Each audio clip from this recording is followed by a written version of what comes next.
Properties of indices.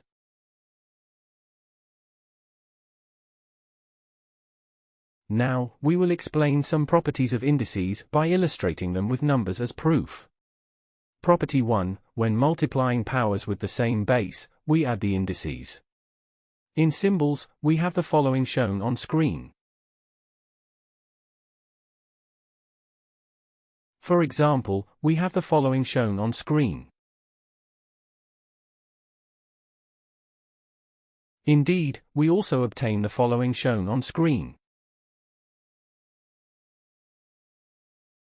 Thus, we also obtain the following shown on screen.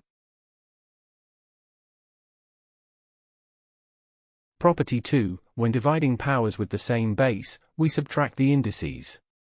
In symbols, we have the following shown on screen.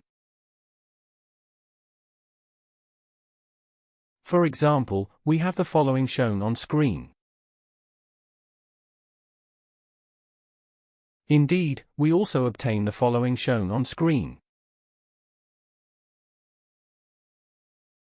Thus, we also obtain the following shown on screen.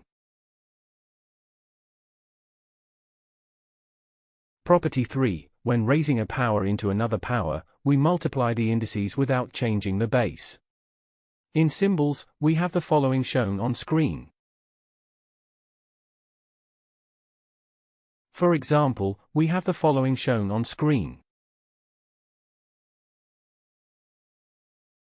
Indeed, we also obtain the following shown on screen. Thus, we also obtain the following shown on screen.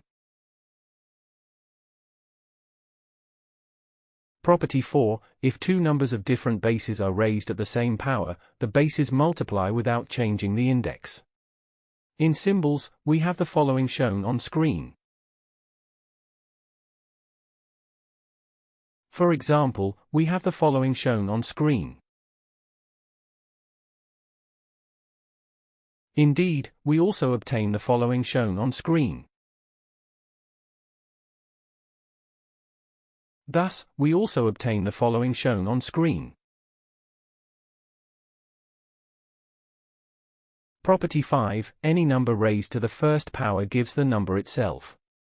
In symbols, we have the following shown on screen. For example, we have the following shown on screen. Indeed, we can write using the second property of indices, we obtain the following shown on screen. Property 6, any number raised at power 0 gives 1. In symbols, we have the following shown on screen. For example, we have the following shown on screen.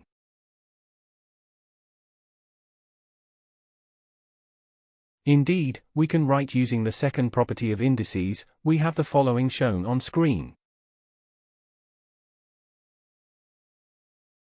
Example. Calculate the following expressions using the properties of indices: a. 12 to the power of 1, 437 over 12 to the power of 1, 435. b. 3 to the power of 5 times 3 to the power of 7 over 3 to the power of 8. Solution. A. From the second property of indices, we have the following shown on screen. Obviously, it would have been impossible to calculate the result of this expression through the standard way, i.e. calculating the value of numerator and denominator separately and then dividing them. B. First, we do the operations in the numerator using the first property of indices. Then, we divide the resulting numerator by the denominator, i.e. we have the following shown on screen. Indeed, if we calculated the powers one by one we would obtain the following as shown on screen. That is all for lesson 7.1.2. To continue this tutorial please watch 7.1.3, Negative Indices. The meaning of reciprocal. Thank you for watching, make sure to like and subscribe to keep up to date with new videos. For more information, calculators, and tutorials, please visit www.icalculator.info.